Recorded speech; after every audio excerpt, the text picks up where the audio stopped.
Well, hello everyone. Welcome to Marketing Meanders with Sally and Sam. And today you might be able to notice, if you are watching this, you might be watching it. You're probably listening to it if you're one of the podcast listeners, of course. But we've decided to actually go on video because I think perhaps I haven't had a haircut for a while, but it's still very short, my hair.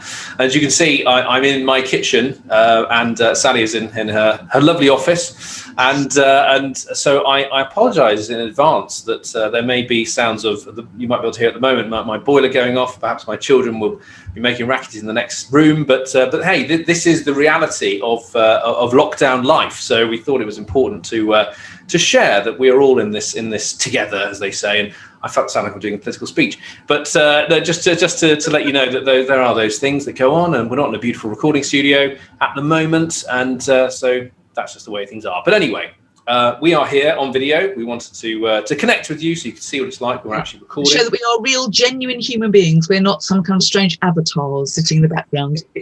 Exactly.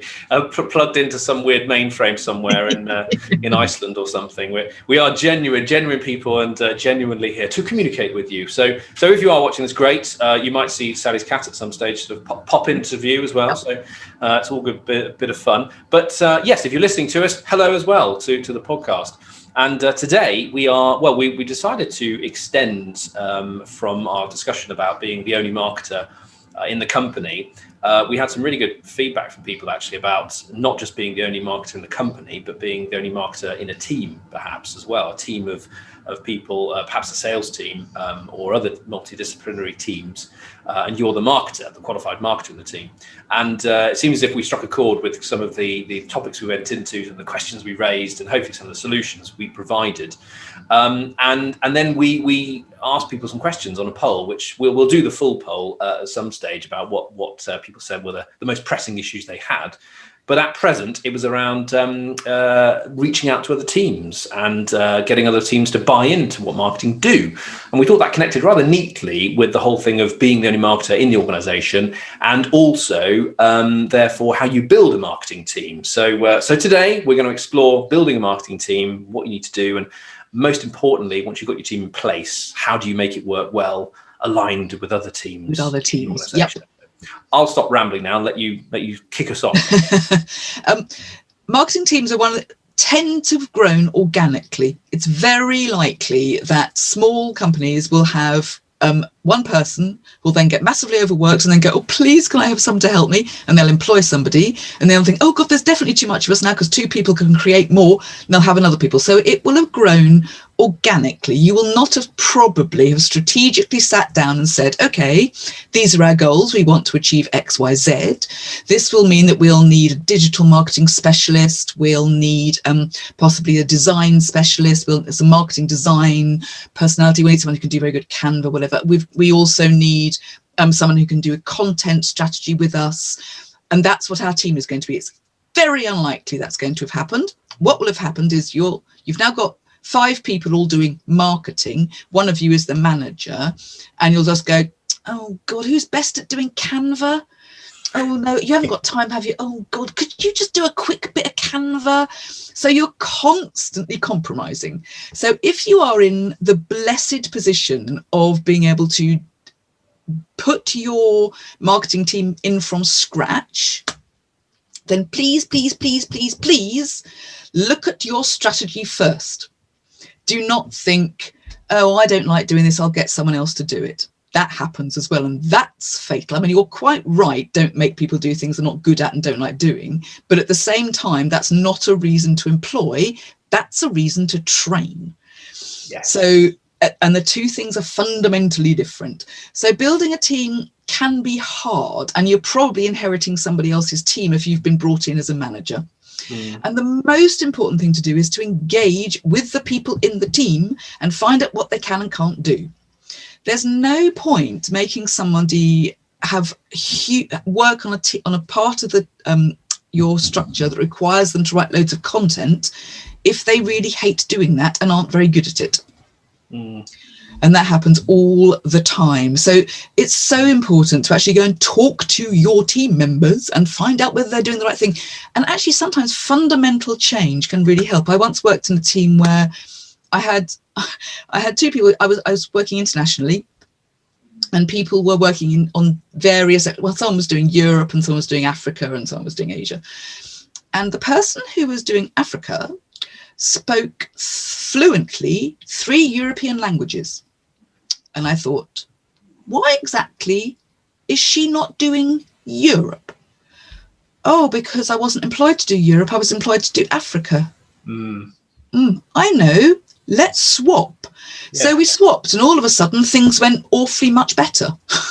God, incredible, isn't it? Look, I mean, that hits the nail on the head in a way, doesn't it, around, as you say, inheriting a team or even building a team as well. Because I think if we were to use a scenario of being somebody who comes in, like we said in our last one about being the only marketer in the organisation, if you've come in, or perhaps I quite often see this with job adverts quite a lot, where it asks for a managerial level, someone to come in and manage a team because they've had an exec and an admin, marketers, and they may be loosely termed marketers. I don't want to be too fascist about this and say you're a marketer because you've done a CIM, or you're not. You're not one of the clan.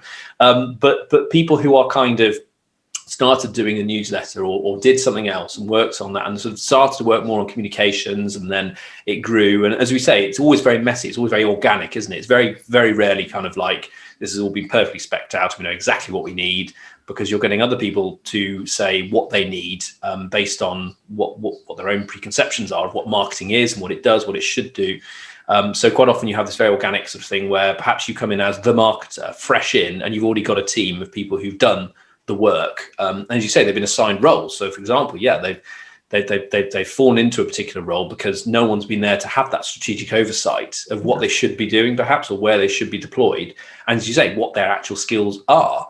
And I find it fascinating when you can come in and start to coax people into different areas and things they actually just enjoy. I mean, there's a lot of stuff here around about just more about good HR practices, aren't there, as well, in any team or whatever skills you're doing. But particularly with marketing, I find it because a lot of people kind of fall into it. And the number of times I've seen people who just fall into marketing who've never really had an interest. I mean, let's face it, not many of us kind of like, by the time we're sort of, I don't know, 15, sort of say, do you know what I want to do? I want to be a marketer. That's what I wanted to do. Let's be brutally honest here.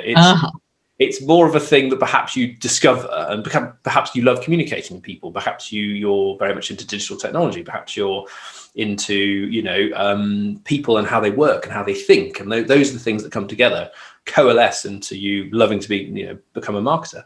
But as you say, it is that thing of actually getting to the point of saying, well, let's now try and take this slightly messy, organic development of this team into something where people are doing, it has to be aligned with obviously the organizational objectives, but there's quite often not that structural plan in place to understand how they contribute towards it or what it does in the first place, isn't there, as you say?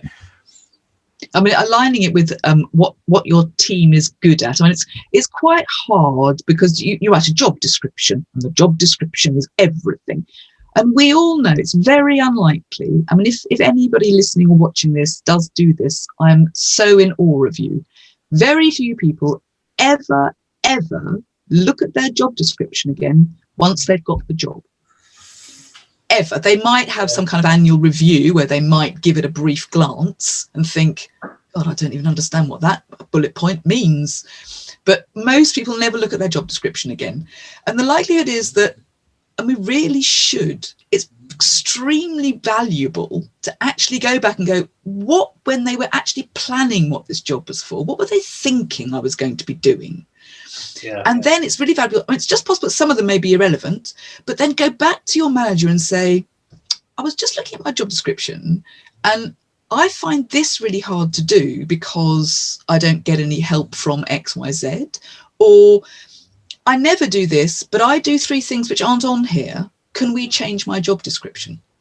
That will either mean that the manager will actually be more helpful for you to do the job better, or it might rethink the job a bit, and they might say, look, I know you are spending a lot of time doing that and it's great, but to be honest, that isn't where the strategy is, and we need you to do these bullet points which you're finding difficult. I know, let's train you up.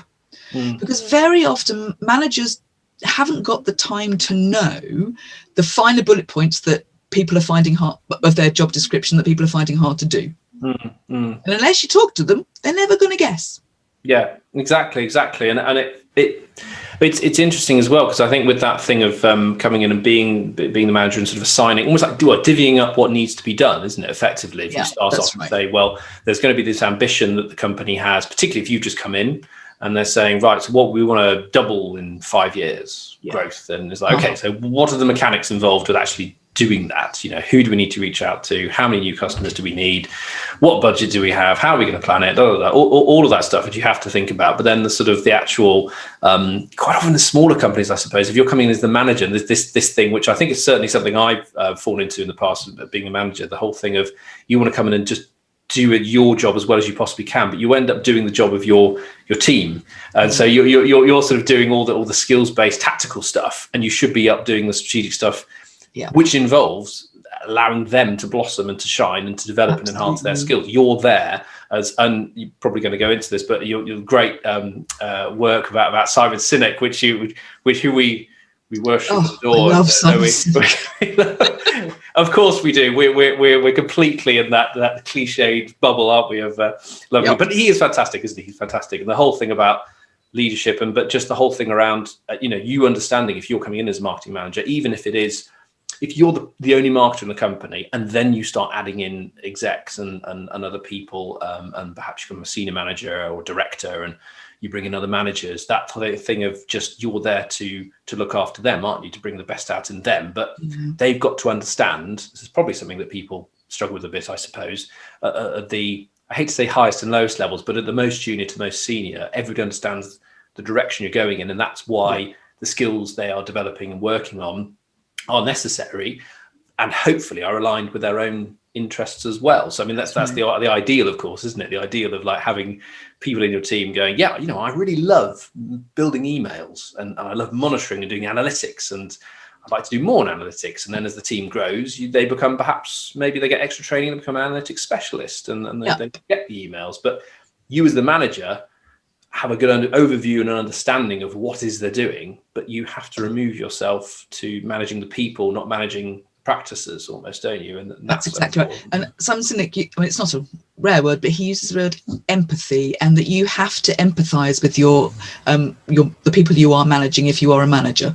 I mean, these are managerial bit of things we're talking about, but particularly in marketing, because there are lots of little bits of marketing. You are not a marketer who just does marketing, because marketing splits into digital analytics, copywriting, content, design. It's got a whole load of bits, and you have to empathize with your team member about which bits they're doing best, and you probably need to know how to do them. I mean, possibly not in detail, but it would be very, very bad if you've got one of your team members who is particularly doing analytics and you've never looked at the CRM system. Now, I have worked in situations where the marketing manager doesn't have a CRM login, and it's not unknown. But if you are thinking of developing your career in that direction, never, ever do that, because you, to start with, your team will lose respect for you. And that's never a good place to start building a team. And secondly, you will be able to empathize with them more when they are tearing their hair out because they're finding it impossible to write this report, which they've got to do for their monthly report to you, telling them how well they're doing. If you think, oh, I get why they're finding this so painful, because actually the CRM system won't tell you this unless you do it manually, then you'll be getting your strategic end goals more closely defined. Yeah, exactly. And it's about knowing, you say, being empathetic, understanding what they're going through, and then how to clear the barriers to make things better. I mean, my old bosses used to say it was about, she was there to sort of help clear the way. As long as I know enough about it, you're telling me enough about it, but I can see that the whole leadership thing about, the boat with the hole beneath the waterline. Is there a hole above the waterline in the boat, which means it's not going to sink, and I don't need to worry as much about it, but I get why it is above the waterline, or it's below the waterline, and oh my God, we're going to sink. Let's get on and fix this. You have that enough of an appreciation of what's going on to realize, doing X, Y, and Z will help this person, not only in their own working life to have a more productive and fulfilling working life, but also it's going to mean that your whole objectives as a team will be realized rather than being sunk. I mean, it also means that it's also vital the other thing that stops teams working, particularly marketing teams not working together well, is that the manager hasn't shared the overall marketing strategy. Because these teams will probably be working, it's extremely likely that they'll either be geographically or product oriented. That will be what they're doing. I market Africa, or I market this particular type of widget or handbag, as I say. Indeed. And that's all they'll be looking at. They'll be absolutely focusing down on that because that's what their targets are. And actually, if the strategy above that, which you as the manager is handling, if the strategy target is have a huge impact in Southeast Asia, then you've got to be very careful that the person who's actually, Africa's still an important marketplace, but actually, if all the buzz in the whole team, because that's the strategy, is about Southeast Asia, as a manager, you've got to keep this Africa person happy, buzzing, committed. Don't tell them what the overall strategy is and why Africa feeds into Southeast Asia. Yeah. Why they can learn from each other. Why, if we've got a nice concrete marketing, if we're market leaders in Africa, it means we can all work on Southeast Asia more confidently because we're not very big there yet. Yeah. So they both matter. And so sharing your strategy across the team is kind of key. Yes, exactly. And it comes back again, doesn't it, too? I know I bang on about this all the time, but those different levels again, doesn't it? So if you look at this whole topic from the kind of, again, the political, strategic, operational, tactical side, you should be able to see that common thread go up and down, not just one way, up and down throughout everything you do within your team and the people in it. So it's almost like I'm so happy freelancing these days. I don't think I would be going into building a team again myself right now, but not to put people off, because it's a great experience and so valuable in so many ways. But if you were starting again, I think I'd almost map it out in that way and say, these are all the things. And just so you know, guys, the strategy is not this sort of little, like locked away in a dusty old cupboard and this chest, which you have to, do an incantation over to open, and this little, this scroll, which I write down the strategy on, and you shall never see this. Yes, but only some people can read it anyway. Yes, exactly. I've written it in code. Yeah, you have to have wizarding level 12 to get it, marketing wizard level 12, which you only get through the CIM. But the sort of, hiding this stuff away actually is obviously, as we say, not the thing to do, but it's practical ways of communicating, isn't it? So, you can have something on a piece of paper or, digitally on a Word document or whatever it might be, a PDF, but actually it's the living embodiment of what that strategy means for your team members on a day-to-day basis and a month-to-month and a year-to-year basis, what it means for their own development and how they interact with each other and other teams, and how you sort of help embody that. And again, this all sounds slightly idealistic, but I think it is that sort of thing, isn't it? Just making it clear, making it transparent, and things go back. So conversations, arguments, or opportunities or excited successes should all flow back into it. So like saying, yeah, it's fantastic, amazing, we had this fantastic campaign and we did so well, we got 150 new leads and we sold this amount of handbags, this was amazing, you're great, and that's great because that contributes to this. Or, oh, this went really badly. Did it go badly in relation to what our strategy is? How did that go badly? It's setting in context all the time, isn't it? Which you should try and do at least. It's keeping that fluid flow of communication going. And there's some really beneficial tips here. And you need to make sure they don't turn into a burden, but they are so valuable. If you're the manager, you ask all your reports to give you a monthly report of what they've been doing last month. Not forever last month, but the last 30 days. What did you do? What were the outcomes and what were your problems? I only want it on a page, few bullet points. It doesn't have to be a huge tome, just a quick report so that I know what your problems are and what your successes are so we can celebrate them. Yeah. If you're part of a team and your manager isn't asking you for that, give it to them anyway. And it's just possible that they won't read it. That's, I know that this could be, spitting into the wind, excuse my language, but keep doing it. Don't give up. Keep sending them a monthly report. And if you possibly can, you're close to your colleagues, ask them to do it too. because sometimes it just forces managers to go, oh God, look, I perhaps ought to read this. And then all of a sudden their eyes might light up and go, oh God, look what we've achieved. Wow, I didn't know she'd done that. That's amazing. Yeah. And just keep doing it, because I know it can be soul destroying when they're not listening to you. But the only way to make them listen to you is to pick away at that scab and make them listen to you.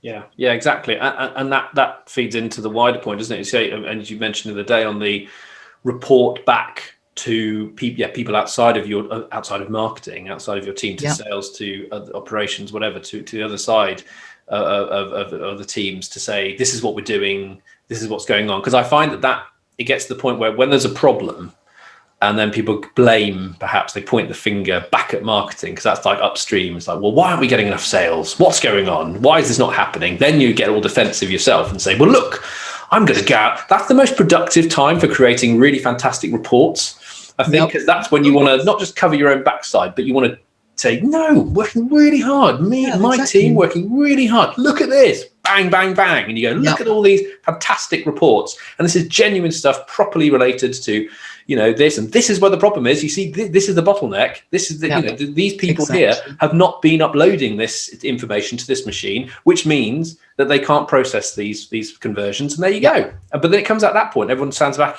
Actually, if you just had somebody walk into the room, sort of a Zen person, just says, okay, guys, let's just calm down. Think about it. Why didn't you say this 6 months ago, when we were actually not arguing and we were actually productively working together? It's these things that get hidden almost, and it shouldn't be hidden, because it should be an ongoing thing. An understanding of comes down to managers, comes down to all the individuals within the marketing team and outside the marketing team, to understand why or why not, if you can, things are going smoothly or not going smoothly, and sharing regularly, rather than waiting to the point of crisis to then go, there you go, because then it will give you that insight. But it shouldn't hopefully have to come to that, should it, really? You're exactly right, Sam. Sharing regularly, and sometimes a monthly report can be really boring. There can be nothing much to report it anyway.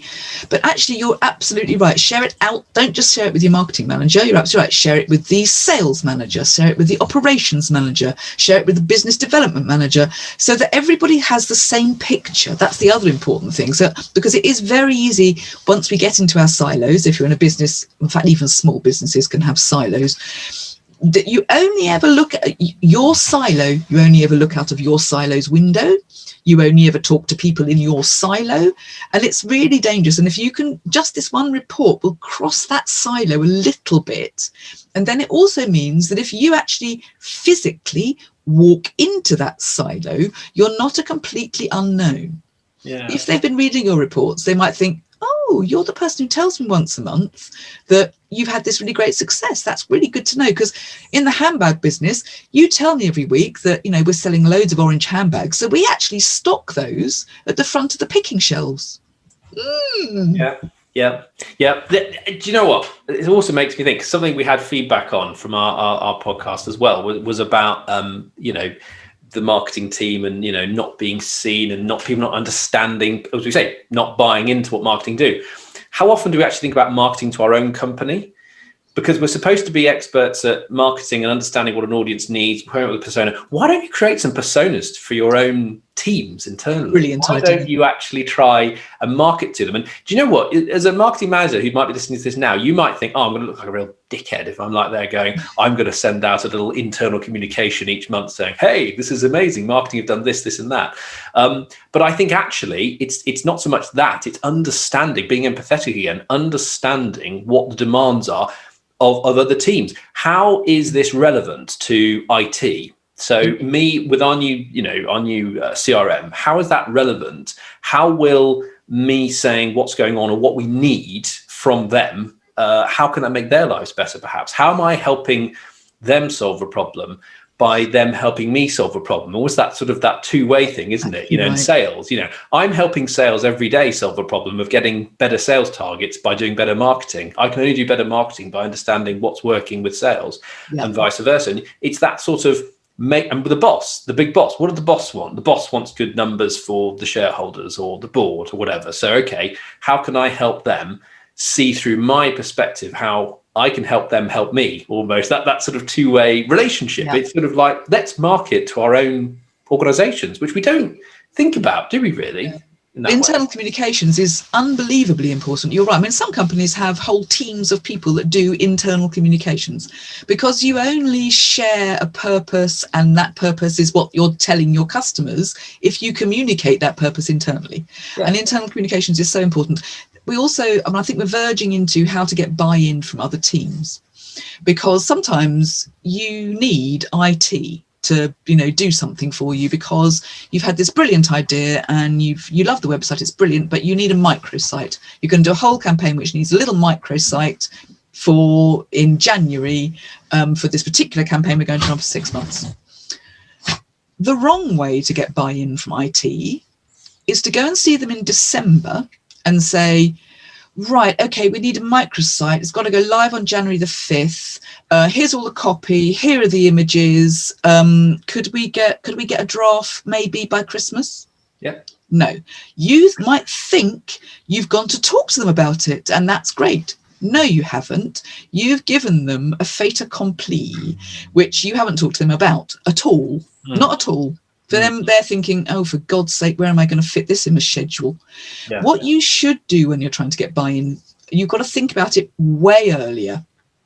So when you are doing your annual plans, if that's how you think about it, at the beginning of the year, and you think, oh, we need a new little microsite for this, that would be good, go and talk to them then, 8 months before, and say, I'm thinking of doing this, and get your business into their schedule. Don't expect them to work around your schedule. And if that means they say, well, yeah, I can see that's fine, but actually we're not going to be able to do that for January because this, that, and the other is happening. You've got time then to go, right, okay, I'll go and talk to sales and say, right, that target we had, we're going to have to rethink that target a bit because actually IT can't do the thing I need them to do for then. So can we shift it forward to March? Yeah. And then everyone's on the same page, and then you'll get buy-in. You also then need to keep them involved in this project. Don't just say, we want it then, and then again speak to them 2 minutes before you want it. Yeah, exactly. Now you've raised it with them and they've said, yeah, right, we've put that in the schedule. Go and see them every single month or week, or more frequently as it gets closer to the deadline, and make sure they're on track. And if you've got a project management system, let's say, put them in your project management system. Involve them so they can see what progress is looking like, and so they can upload some of their documents into your project management system. So you're all seeing from the same project sheet. And then you will find that the next time you go to them and you need buy-in, you'll get buy-in more easily. Exactly, yeah, because they understand more about what's going on. They've been consulted and involved, and it's like the sort of the agile planning meetings I used to go to when it was to do with software development, and which was great. The whole kind of on a Tuesday morning, it's only 20 minutes, so it's not going to be long. But if you want to just check in, it may not all of it's going to be relevant to you, but you can see what's going on here. You know that you're coming in at point 8 down the plan. And this work stream, and so that's going to come online. But these are the interrelated elements which will impact upon you, and it's not going to be a surprise. And you kind of get the whole context of why this is important and who else is involved in it. And then perhaps you might even have an idea. You might say, do you know what? You said you really need that microsite. You can actually host this on this platform instead. You don't need to do it here. We don't need to build it from scratch. I could help save you some time and money here. And you go, wow, that's fantastic. And this is the thing. And I mean, I can completely understand, and we all know why. The best laid plans. You absolutely should do it this way. And there's always these things that then crop up, aren't there? Which then suddenly you go, oh no, we need to do this. We need to do this. And so often in marketing, because someone puts pressure on us to say, get this done. And you're like, oh, okay. And then you relay and transfer that pressure, don't you, to other people, to other teams. And they get resentful of you. And we're always being pushed. Usually designers, we're always being pushed the last minute to do this because marketing suddenly need it. And marketing gone, oh yes, we'll do that. I mean, it's about the whole thing of the art of saying no again, isn't it? But also the whole, as you said as well the other day about, I can just do that if I just do a plan for it first, or I just see how that fits into what I'm doing. But it's almost like as well, the whole, the ideal situation where you've got a proper plan, you've consulted people properly over a long term, and you've given them a good heads up. Absolutely, you should try and do that as much as possible. I almost think sometimes, though, if you're sort of saying as well, these are the things we're planning for the year. This is the kind of like, we are solid core stuff we're going to deliver on, we have to deliver on. This is the more aspirational stuff and the sort of contingency-based things, which at least if that's on their calendar as well, and they sort of know, okay, well, we've got enough understanding of how much time resource that might take up. It's not fully 100% committed, but we know as it gets closer what the likelihood is we're going to do it or not. If they've got some spare capacity to support you, and then you suddenly go, no, we're not doing that anymore. We're doing this. This has propped up. This innovative new concept has come up, and suddenly we're going to do things this way. At least you've already sort of earmarked the time, haven't you? You've put that in there, and they're aware again of what's going on. But I mean, again, this all comes down to, as we've said really before, comes down to just almost over communicating. I think you need to feel as if you're over communicating to other teams. Absolutely. To make sure you're actually adequately communicating. Yeah, no, exactly. Sounds exactly right. So that, the more likely that you're more likely to get them to help you with absolute emergencies if you've involved them in other projects earlier. So that if you've got buy-in for them because you've involved them in the strategy, and they know the plan, and they've been able to contribute, etc., etc. If you then go to them on another issue, different plan, and go, oh, do you know what's just happened? This thing's just happened, and I know I didn't ask you to do this, but could you just possibly just help me quickly do this? Boy, will they say yes, because you've got buy-in. That's what buy-in is. Buy-in is not just for this one project. It's getting them to understand your marketing strategy, and they'll go, yeah, right, because I can see that's going to help, because I know what the strategy is, and let's make that work. That's absolutely on track. And that's a love. Not feeling frightened to go somewhere and say, can you help me, is kind of a key bit of getting buy-in. Yeah,